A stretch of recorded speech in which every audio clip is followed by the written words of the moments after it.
en un lugar de La Mancha, de cuyo nombre no quiero acordarme, no ha mucho tiempo que vivía un hidalgo de los de lanza en astillero, adarga antigua, rocín flaco y galgo corredor.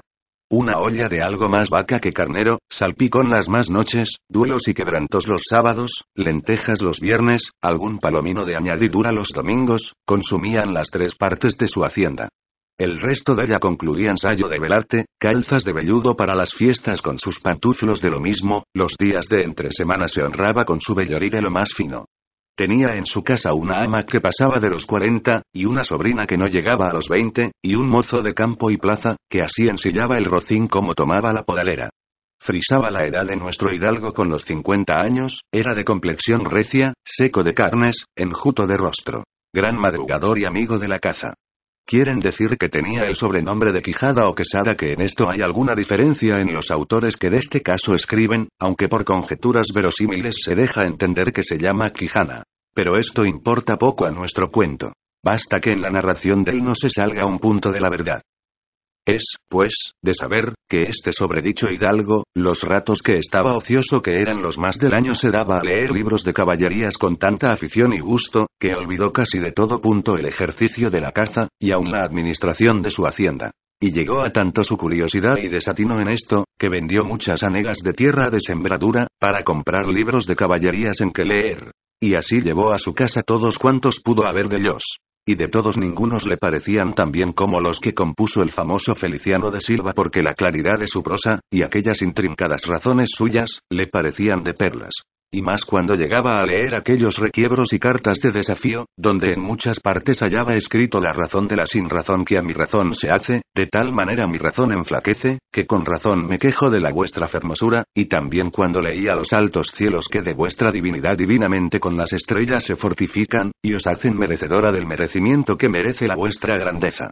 Con estas y semejantes razones perdía el pobre caballero el juicio, y desvelábase por entenderlas, y desentrañarles el sentido, que no se lo sacara, ni las entendiera el mismo Aristóteles, si resucitara para solo ello.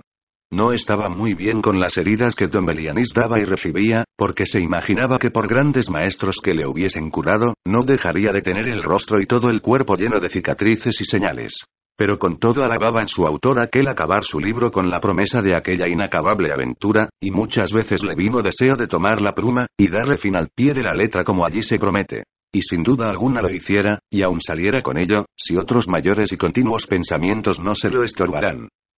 Tuvo muchas veces competencia con el cura de su lugar, que era hombre docto graduado en Sigüenza, sobre cual había sido mejor caballero, Palmerín de Inglaterra o Amadís de Gaula. Mas maese Nicolás, barbero del mismo pueblo, decía que ninguno llegaba al caballero del Febo, y que si alguno se le podía comparar, era don Galaor, hermano de Amadís de Gaula, porque tenía muy acomodada condición para todo. Que no era caballero melindroso, ni tan llorón como su hermano, y que en lo de la valentía no le iba en zaga. En resolución, él se enfrascó tanto en su lectura, que se le pasaban las noches leyendo de claro en claro, y los días de turbio en turbio, y así, del poco dormir y del mucho leer, se le secó el cerebro, de manera que vino a perder el juicio. Llenósele la fantasía de todo aquello que leía en los libros, así de encantamientos, como de pendencias, batallas, desafíos, heridas, requiebros, amores, tormentas y disparates imposibles, y asentósele de tal modo en la imaginación que era verdad toda aquella máquina de aquellas soñadas invenciones que leía, que para él no había otra historia más cierta en el mundo. Decía él, que el Cid Ruy Díaz había sido muy buen caballero, pero que no tenía que ver con el caballero de la ardiente espada, que de solo un revés había partido por medio 2 fieros y descomunales gigantes. Mejor estaba con Bernardo del Carpio, porque en Roncesvalles había muerto a Roldán el Encantado, valiéndose de la industria de Hércules, cuando ahogó a Anteo, el hijo de la tierra, entre los brazos. Decía mucho bien del gigante Morgante, porque con ser de aquella generación gigantesca, que todos son soberbios y descomedidos, él solo era afable y bien criado. Pero sobre todos estaba bien con Reinaldos de Montalbán, y más cuando le veía salir de su castillo y robar cuantos topaba, y cuando en Allende robó aquel ídolo de Mahoma, que era todo de oro, según dice su historia.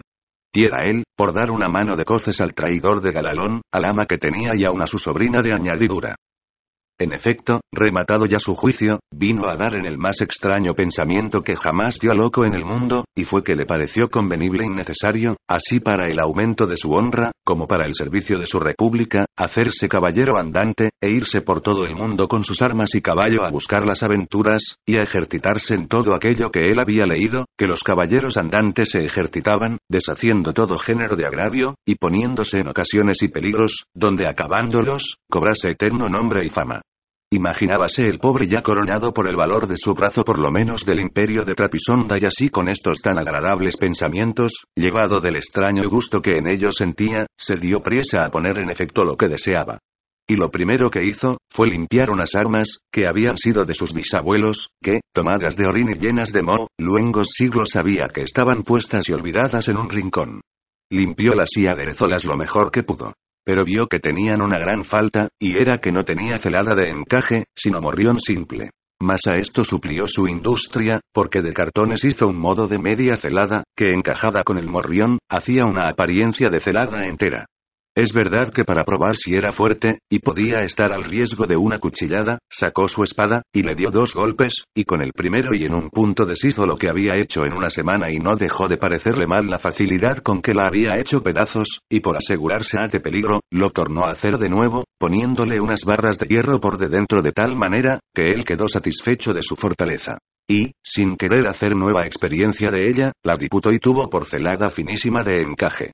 Fue luego a ver a su rocín, y aunque tenía más cuartos que un real, y más tachas que el caballo de Gonela, que tantum pellis, etosa fuit, le pareció que ni el bucéfalo de Alejandro, ni Babieca el del Cid con él se igualaban. 4 días se le pasaron en imaginar qué nombre le podría, porque, según se decía él a sí mismo, no era razón que caballo de caballero tan famoso, y tan bueno él por sí, estuviese sin nombre conocido. Y así procuraba acomodársele, de manera que declarase quién había sido, antes que fuese de caballero andante, y lo que era entonces pues estaba muy puesto en razón, que mudando su señor estado, mudase él también el nombre. Y le cobrase famoso y de estruendo, como convenía a la nueva orden y al nuevo ejercicio que ya profesaba, y así después de muchos nombres que formó, borró y quitó, añadió, deshizo y tornó a hacer en su memoria e imaginación, al fin le vino a llamar Rocinante, nombre a su parecer alto, sonoro y significativo de lo que había sido cuando fue Rocín, antes de lo que ahora era, que era antes y primero de todos los rocines del mundo. Puesto nombre y tan a su gusto a su caballo, quiso ponérsele a sí mismo, y en este pensamiento, duró otros 8 días, y al cabo se vino a llamar Don Quijote, de donde como queda dicho, tomaron ocasión los autores de esta tan verdadera historia, que sin duda se debía llamar Quijada, y no Quesada como otros quisieron decir. Pero acordándose que el valeroso Amadís, no solo se había contentado con llamarse Amadís a secas, sino que añadió el nombre de su reino y patria, por hacerla famosa, y se llamó Amadís de Gaula, así quiso, como buen caballero, añadir al suyo el nombre de la suya, y llamarse Don Quijote de la Mancha, con que a su parecer declaraba muy al vivo su linaje y patria, y la honraba con tomar el sobrenombre de ella. Limpias, pues, sus armas, hecho del morrión celada, puesto nombre a su rocín, y confirmándose a sí mismo, se dio a entender que no le faltaba otra cosa, sino buscar una dama de quien enamorarse, porque el caballero andante sin amores, era árbol sin hojas y sin fruto, y cuerpo sin alma. Decíase él, si yo por malos de mis pecados, por mi buena suerte, me encuentro por ahí con algún gigante, como de ordinario les acontece a los caballeros andantes, y le derribo de un encuentro, o le parto por mitad del cuerpo, o finalmente, le venzo y le rindo, no será bien tener a quien enviarle presentado, y que entre y se hinque de rodillas ante mi dulce señora, y diga con voz humilde y rendida: yo señora, soy el gigante Caraguliambro, señor de la ínsula Malindranía, a quien venció en singular batalla el jamás como se debe alabado caballero de Quijote de la Mancha, el cual me mandó que me presentase ante la vuestra merced, para que la vuestra grandeza disponga de mí a su talante. Oh, cómo se holgó nuestro buen caballero, cuando hubo hecho este discurso, y más cuando halló a quien dar nombre de su dama. Y fue, a lo que se cree, que en un lugar cerca del suyo había una moza labradora de muy buen parecer, de quien él un tiempo anduvo enamorado, aunque según se entiende, ella jamás lo supo ni se dio cata de ello. Llamábase Aldonza Lorenzo, y a ésta le pareció ser bien darle título de señora de sus pensamientos. Y buscándole nombre que no desdijese mucho del suyo, y que tirase y se encaminase al de princesa y gran señora, vino a llamarla Dulcinea del Toboso, porque era natural del Toboso, nombre a su parecer músico y peregrino y significativo, como todos los demás que a él y a sus cosas había puesto.